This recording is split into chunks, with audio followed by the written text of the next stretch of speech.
Hello मेरे बच्चों, I hope आप सब बहुत ही मस्त हो और अब जम के पढ़ाई करने की तैयारी में लगे हो, क्योंकि हम आ चुके हैं क्लास 10th में। और जब वही 10th का समय है, 10th का माहौल है, 10th का रुतबा है, 10th का ऑरा है, वो इनफाइनाइट ही है। और तैयारी भी हम वैसे ही करेंगे जैसे कि हम फुल आउट ऑफ फुल खिलाएंगे और पढ़ेंगे भी वैसे ही भाई, शानदार तरीके से। अगर हम साइंस की बात करते हैं तो हम आज साइंस को पूरा उधेड़ देंगे, शुरुआत से लेकर एंड तक। वो जो गलतियां आप कर सकते हो और जो नहीं करनी है उसकी बात करेंगे। जो सीनियर्स परेशान हो जाते हैं आपके ना, और साल भर साल वही गलतियां करते हैं, तो I think it's very important to know कि कहाँ पे प्रॉब्लम्स आती हैं और कैसे उसको शुरुआत से सॉल्व करते हुए चलना है। उस लूप पे नहीं आना है कि वही सेम रिपीटेड प्रॉब्लम्स हम लोग बार बार दोहराएं, जो आपके सीनियर्स हमेशा करते हैं या फिर जो बच्चा हमेशा करता है। As a mentor, as a guide, as a teacher, as a बड़ा भैया, it's my responsibility to take care of it from the very beginning. वही बात कर रहे हैं, जल्दी से शुरुआत करते हैं, शुरू से बात करते हैं। चलिए मेरी जान, लग जाते हैं डिस्कशन में। अब बात करते हैं अगर हम लोग साइंस की, तो ये कुछ इंपॉर्टेंट पॉइंट्स हैं जिसको हम वन बाय वन डिस्कस करेंगे। क्या क्या है, कैसे कैसे डिस्कस करेंगे, आ जाओ बात कर लेते हैं। सबसे पहले बात करेंगे भाई कि हमारा सिलेबस क्या है। अगर हम पूरे साल उसको पढ़ने वाले हैं तो it's very important to know कि उसमें है क्या क्या, क्या डिविजन्स करके रखे हैं एनसीईआरटी ने, और कैसे कैसे वो क्वेश्चन पूछता है उसकी बात कर लेंगे। फिजिक्स, केमिस्ट्री और बायोलॉजी के इंपॉर्टेंट पॉइंट्स को टच डाउन कर लेंगे जल्दी से हम लोग, संगी संग प्रैक्टिकल और एक्सपेरिमेंट लर्निंग का क्या इंपॉर्टेंस है, सबसे ज्यादा हाईली यील्डिंग चैप्टर कौन से हैं जिनकी सबसे ज्यादा इंपॉर्टेंस रहने वाली है, उसकी बात कर लेंगे। और lastly but not the least, PYQs और एनसीईआरटी का क्या इंपॉर्टेंस है भाई साहब, इसकी बात तो करना बनता है ना।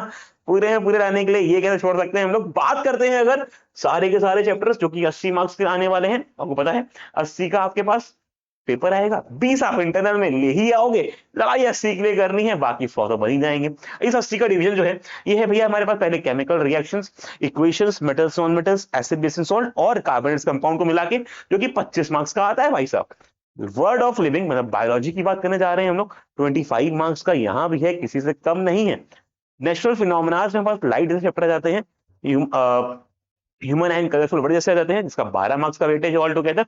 Electric current and its effect में आ जाएगा इलेक्ट्रिक फील्ड और मैग्नेटिक इफेक्ट्स, 13 मार्क्स का, और नेचुरल रिसोर्स 5 मार्क्स का, मिला के 80 देता है हमको। कुछ भी नहीं छोड़ना है, क्योंकि पूरे में पूरे लाने के लिए हर एक चैप्टर अपना इंपॉर्टेंस रखता है। इंडिविजुअली बात करें अगर सबसे पहले, तो हम जाएंगे फिजिक्स को पकड़ने के लिए। अब फिजिक्स क्या बोलता है भाई साहब, ये समझ लेते हैं। फिजिक्स बोलता है, फिजिक्स बोलता है, फिजिक्स बोलता है, फिजिक्स क्या बोलता है, फिजिक्स बोलता है कि भैया हमारे लिए इंपॉर्टेंट टॉपिक्स ना छोड़ना, जैसे कि इलेक्ट्रिसिटी, लाइट और magnetic effect of electric current. चार में से ये तीन बहुत इंपॉर्टेंट है, इन तीन को शुरुआत से पकड़ के चलना, जैसे कि आखिरी में दिक्कत ना करे। फॉर्मूला शीट शुरुआत से बनानी पड़ेगी मेरी जान, ऐसा ना हो कि तुम आखिरी में लग जाओ कि अब दोस्तों से मांग लेते हैं। अरे वो दोस्तों का है, तुम्हारा खुद का बनाया हुआ तुम्हारा होता है।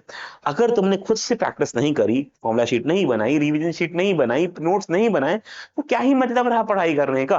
तो from the very first day, from the very one day, you have to prepare yourself for the last examination. और उसकी तैयारी आप खुद से लिख लिख के करोगे, तो formula sheet, revision sheet, practice आपकी होनी चाहिए। हाँ की ना, ऐसे शादी होगी ना तो आपकी होगी, वैसे ही रिवीजन शीट, प्रैक्टिस शीट और नोट्स भी आपके ही होने चाहिए। बात करते हैं न्यूमेरिकल प्रैक्टिस की, बहुत इंपॉर्टेंस रखता है रिगरसली डिफरेंट टाइप के न्यूमेरिकल को टच डाउन करना, जो कि सीबीएसई बार बोल रहा है कि मैं जैसा मैंने आज तक पूछा है वैसा नहीं पूछूंगा, अब कुछ घुमाऊंगा, थोड़ा सा फिराऊंगा और तब क्वेश्चन लेके आऊंगा। तो हमें उसकी तैयारी उसके अकॉर्डिंग करनी पड़ेगी। डायग्राम और ग्राफ बच्चे बहुत गलती करते हैं यहाँ, जब आती है रे डायग्राम की बात, जब आते हैं एरोस को बनाना, जब आते हैं सही पॉइंट्स पे लाइट को मीट कराना, सही जगह पे क्रिएट करना इमेज को अलोंग विद देयर नेचर, बच्चे बहुत गलती करते हैं। और वो गलती हम लोग नहीं करेंगे, ये बात हम लोग पहले से फीड करके चलते हैं ना भाई। क्या इतना डिफिकल्ट है, इसी को तो बोलते हैं smart studies. Know your enemy before you are going to fight with. तो ये knowing your enemy, knowing your problems before they are occurring, तो जिससे कि जब वो अकर हो तुम अपने माइंड को बोलो अरे यार यही तो नहीं करना था, एंड देन पहली बार नहीं समझ जाओ और दोबारा वो गलती ना हो। दैट्स अ गोल। बात कर लेते हैं जल्दी से अभी केमिस्ट्री के लिए। केमिस्ट्री में क्या क्या है अपने पास, in chemistry we have the important chapters such as chemical reaction and equation, such as metals and non metals, such as carbonates compound. लेकिन उससे इंपॉर्टेंट क्या है, इनको हमको याद करने के लिए टेक्निक्स का यूज करना है, इसको बोलते हैं स्मार्ट स्टडीज। हाँ की ना सर, क्यों ही हम लोग पूरी पूरी सीरीज को बैठे, नहीं नहीं नहीं नहीं, चाहे वो हमारे ग्रुप्स हो, चाहे वो पीरियड्स हो, चाहे वो रिएक्टिविटी सीरीज हो, चाहे वो कलर्स हो, सबके लिए निमोनिक्स बने हैं जो आपकी पढ़ाई को और इजी कर देते हैं। तो निमोनिक्स का यूज करेंगे, that is what the smart studies is. और डिफिकल्ट रिएक्शन को अंडरस्टैंड करने के लिए भी ये प्रोसेस है, उसको समझने के लिए हम लोग निमोनिक्स का यूज करेंगे। जैसे कि हम लोग बात करें आगे कॉन्सेप्ट की, तो भैया कॉन्सेप्ट को समझना बहुत जरूरी है। रेक्टिफिकेशन से काम नहीं चलने वाला है, क्योंकि competency based, again application based question आएंगे, एक्टिविटी बेस्ड क्वेश्चन आएंगे, रिएक्शन बेस्ड क्वेश्चन आएंगे और रिएक्टिविटी बेस्ड क्वेश्चन आएंगे। तो उनको करने के लिए हमको अपने बेस्ट लेवल पे तैयारी करनी पड़ेगी। सबसे इंपॉर्टेंट कौन लेने वाला है? Chemical bonding is the topic. Carbonates compound periodic classification are going to play a very important role. Periodic classification में क्लासिफिकेशन वाला पार्ट ज्यादा नहीं है अभी, क्योंकि चैप्टर का पार्ट तो हट गया है, लेकिन कौन कहाँ है, कहाँ मेटल है, कहाँ नॉन मेटल है, कहाँ पे नोबल गैसेस है, ये पता होना बहुत जरूरी है। अदरवाइज क्वेश्चन इनसे पूछे जाएंगे तो आप फंस जाओगे कि भाई ये कहाँ से आ गया। Balancing the chemical equation on a regular basis is very important भाई। ऐसा ना हो कि ये भूल गए रिएक्टेंट क्या था, कितने मोल्स था, कितना मोल्स प्रोडक्ट बना, और हो तो रहा है तो कैसे हो रहा है प्रोसेस, कौन सा टाइप की रिएक्शन हो रही है। तो शुरुआत से इसकी जानकारी होने से अपने मार्क्स को और बढ़ा सकते हैं, और हम लोग मार्क्स बढ़ाने के लिए खेल खेल रहे हैं पूरा। प्रैक्टिकल एप्लीकेशन बेस्ड क्वेश्चन, जो कि बार बार सीबीएसई चिल्ला रहा है, वो चिल्ला रहा है कि मैं नॉर्मल क्वेश्चन नहीं पूछूंगा। I am very surprise and I am very disappointed with CBSE कि उसने इस बार बहुत इजी पेपर बनाया साइंस का। हाँ सर, आप डिसअपॉइंटेड क्यों? क्या आप बच्चों को भला नहीं चाहते हो? क्या नहीं चाहते बच्चे फुल मार्क्स फुल? मैं चाहता हूं, लेकिन मैं ये नहीं चाहता कि बच्चे का माइंडसेट ये हो कि आखिरी 5 दिन में भी तुम पढ़ाई करके पूरे पूरा रखते हो। अगर बच्चे की ये हैबिट पड़ गई तो बच्चा बाकी के 360 दिन नहीं पढ़ेगा। और सीबीएसई ने मैथ में तो ये करा है कि उसने पेपर बहुत अच्छा दिया है, बल्कि साइंस में उसने बहुत इजी पेपर दिया है, which I am completely against off. अगर आप बोल रहे हो कॉम्पिटेंसी बेस्ड, तो आपको देना है अच्छा पेपर, तो आपको सेट करना है अच्छा एक एग्जाम्पल, जिससे कि बच्चा पढ़ाई करे, रिगरसली उसको फॉलो करे, और वो इन जो लूप होल्स हैं हमारे पास कि आखिरी दिन में पढ़ लेंगे, क्रिएटर बना रहे हैं 10 दिन में 100% कैसे लाने हैं, 5 दिन में खत्म कर लो पूरी की पूरी बुक को, हाँ दे आर ऑल वेग यार, सब फालतू है भाई। भाई जो जो दिन भर पढ़ाई करता है और जो आखिरी के 5 दिन पढ़ाई करता है, उनमें बहुत फर्क है। मैं कह रहा हूँ तू मार्क्स ले आएगा, लेकिन तू लाइफ में, मैं कह रहा हूँ तू ले आया, बहुत अच्छे मार्क्स ले आया, पेपर इजी आ गया, अच्छे मार्क्स आ गए, but what about the process that are going to be followed, what about the reaction that are taking place, what the mechanism of it, तुम क्या समझोगे भाई? तुम रट के चले गए थे, और अनफॉर्चुनेट हो तुम कि तुम्हें ऐसा गंदा पेपर मिल गया कि तुम मार्क्स ले आए। पेपर अच्छा ही आना चाहिए हमेशा। एक मॉडरेट लेवल का पेपर ही डिसाइड करता है कि भाई पढ़ने वाला कौन था और ना पढ़ने वाला कौन था। और तुम पढ़ने वाले होने चाहिए अगर तुमको शुरुआत से लड़ाई करनी है तो, क्योंकि तुम जिसकी तैयारी कर रहे हो वो तैयारी अच्छी होनी चाहिए। हाँ कि ना? सही बात है। चलो moving forward, next is biology. Biology में क्या होने वाला है सर? सबसे इंपॉर्टेंट रहेंगे हमारे डायग्राम्स।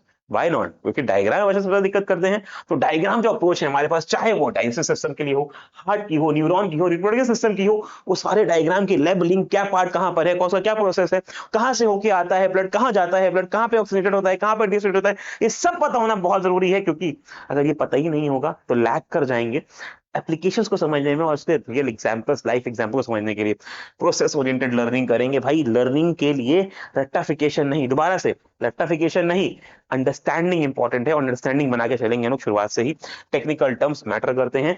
हम लोग क्या करते हैं, बच्चे क्या करते हैं, बच्चे बच्चे 3-3 पेज के आंसर लिखाते हैं भैया, 3-3 पेज के आंसर लिखा रहे हैं, लेकिन कोर लिखा ही नहीं, इंपॉर्टेंस लिखी ही नहीं, कीवर्ड्स लिखे ही नहीं, जो साइंटिफिक वर्ड्स थे, टेक्निकल वर्ड्स थे, उसको छोड़ दिया, कहानी भर के चले आए। नहीं मिलेगा भाई मार्क्स। क्या सीबीएसई का मूर्ख है क्या ये टीचर कि तुम्हें कहानियों के नंबर दे रहे हैं? वहां पे तुम्हें शॉर्ट लिखना है, क्रिस्प लिखना है, प्रिसाइज लिखना है, मार्क्स उसके मिलने हैं। नॉलेज वहां से पकड़ी जाएगी तुम्हारी कि तुमने यार उसको रिलेवेंसी कितनी में लिखा है। तुमने 50 चीजें लिखी हैं, लेकिन उसमें से काम की एक है, तुमको एक का ही मार्क्स मिलेगा, 49 के मार्क्स नहीं मिलेंगे बाकी। हाँ कि ना? एप्लीकेशन बेस्ड लर्निंग को फॉलो करेंगे। सीबीएसई बार बार बोल रहा है कि आप इसको फॉलो करिए, ज्यादा बेहतर है।